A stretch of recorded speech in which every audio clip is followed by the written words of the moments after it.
So yan mga idol, nag-oregano yung mga ibon natin, yung ating mga stock bird na hen. Yan, so gustong gusto nila ng oregano.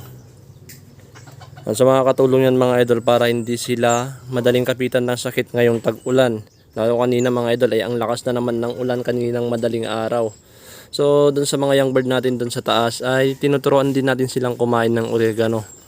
Marunong na rin yung iba, gusto na rin ng iba, pero hindi pa lahat ay tumutuka dun sa oregano. Yan, so mamaya maya ay tutukain nila yan kasi kakalagay lang natin.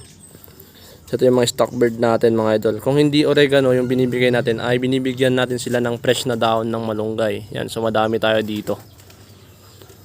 So yan mga idol, for more Kalapati videos, follow and subscribe. Peace out mga idol.